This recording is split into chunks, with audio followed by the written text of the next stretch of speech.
जय माता दी भक्तों, 7वें नवरात्रे की आप सबको हार्दिक शुभकामनाएं। इस दिन माँ कालरात्रि की आराधना की जाती है। माँ दुर्गा की यह 7वीं शक्ति कालरात्रि के नाम से जानी जाती है, अर्थात जिनके शरीर का रंग घने अंधकार की तरह एकदम काला है। इनका स्वरूप भयानक है। सिर के बाल बिखरे हुए हैं और गले में विद्युत की तरह चमकने वाली माला है। अंधकार में स्थितियों का विनाश करने वाली शक्ति है माँ कालरात्रि। काल से भी रक्षा करने वाली है माँ कालरात्रि। माँ कालरात्रि के 3 नेत्र हैं। ये तीनों ही नेत्र ब्रह्मांड के समान गोल हैं। माँ की सांसों से अग्नि निकलती रहती है। माँ गधे की सवारी करती हैं। ऊपर उठे हुए दाहिने हाथ की मुद्रा भक्तों को वर देती है। दाहिने तरफ का नीचे वाला हाथ अभय मुद्रा में है। मानो भक्तों को हमेशा निडर निर्भय रहने का आशीर्वाद देती हैं। बाईं तरफ के ऊपर वाले हाथ में लोहे का कांटा तथा नीचे वाले हाथ में खड्ग है। माँ का रूप भले ही भयंकर हो, लेकिन ये सदैव सुख फल देने वाली माँ है, इसलिए ये शुभांकरी कहलाई। अर्थात इनके भक्तों को किसी भी प्रकार से भयभीत या आतंकित होने की कतई आवश्यकता नहीं है। इनके साक्षात्कार से भक्त पुण्य का भागी बनता है। काल रात्रि की उपासना करने से ब्रह्मांड की सारी सिद्धियों के दरवाजे खुलने लगते हैं और तमाम असुरी शक्तियां उनके नाम के उच्चारण से ही भयभीत होकर दूर भागने लगती हैं। इसलिए दानव, दैत्य, राक्षस और भूत प्रेत उनके स्मरण से ही भाग जाते हैं। एक बार दैत्य शुंभ, निशुंभ और रक्तबीज ने अपना आतंक तीनों लोकों में फैलाना शुरू कर दिया था। उस वक्त सभी देवगण भगवान शिव जी के पास गए।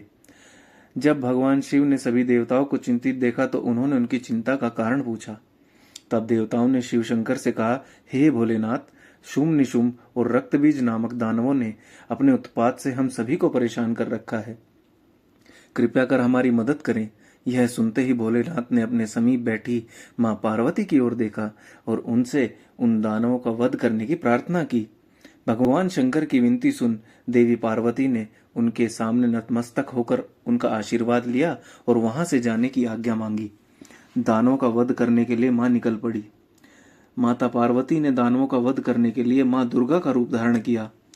इस रूप में वह सिंह पर सवार हुए अति मनमोहक और शक्तिशाली प्रतीत हो रही थी। माता को देख सभी राक्षस अचंभित हो गए। उन तीनों ने माता को एक साथ घमासान युद्ध शुरू किया। दैत्यों ने अपना पूरा बल लगा दिया, परंतु माता के सामने टिक नहीं पाए। आदिशक्ति ने शुंभ निशुंभ का वध कर दिया। इसके पश्चात मां ने रक्तबीज के साथ युद्ध करना शुरू किया। रक्तबीज कोई मामूली दानव नहीं था। उसने कठोर तपस्या कर ब्रह्मा जी से अमर होने का वरदान हासिल किया था। ब्रह्मा जी ने उसे वरदान दिया था कि जब भी उसे कोई मारने का प्रयत्न करेगा, उसके शरीर से निकली खून की बूंदें जैसे ही धरती को स्पर्श करेंगी, वैसे ही अनेक रक्त बीजों का जन्म होगा। इसी वरदान के अनुसार जैसे ही माता ने उस पर प्रहार किया, उसकी खून की बूंदें धरती पर गिरी और अनेकों रक्त बीज प्रकट हो गए। उसी क्षण माता ने कालरात्रि का रूप धारण किया। मां दुर्गा के शरीर से एक ऊर्जा का संचार हुआ और मां कालरात्रि का निर्माण हुआ। भले ही वो दानव अति शक्तिशाली था, परंतु माता से जीत पाने का सामर्थ्य उसके अंदर नहीं था। मां कालरात्रि ने रक्त बीज को अपनी कटार से मार गिराया और जैसे ही उसके शरीर से खून बहने लगा, उन्होंने उसका रक्तपान कर लिया। कालरात्रि मां की पूजा के लिए सुबह उठकर स्नादि से निवृत्त हो जाएं, फिर मां का स्मरण करें और मां कालरात्रि को अक्षत, धूप, गंध, पुष्प और गुड़ का नैवेद्य श्रद्धापूर्वक अर्पित करें। फिर मां को उनका प्रिय पुष्प रात रानी चढ़ाएं। फिर मां कालरात्रि के मंत्र का जाप करें। सच्चे मन से मां की आरती करें। मान्यता है कि इस दिन मां को गुड़ जरूर अर्पित करना चाहिए। साथ ही ब्राह्मणों को दान भी अवश्य करना चाहिए। मां के मंत्र ओम कालरात्रये नमः का उच्चारण करें। देवी दुर्गा का यह कालरात्रि स्वरूप शुभ फल देता है, इसलिए इन्हें मां शुभंकरी भी कहा जाता है। मां का प्रिय रंग लाल है। मां ग्रह बाधाओं को दूर करती है और अग्नि, जल, जंतु, शत्रु और रात्रि भय दूर हो जाते हैं। उनकी कृपा से भक्त हर तरह के भय से मुक्त हो जाता है। देवी माता का यह स्वरूप हमें यह सिखाता है कि हमें बुराई के सामने अपने घुटने कभी नहीं टेकने चाहिए।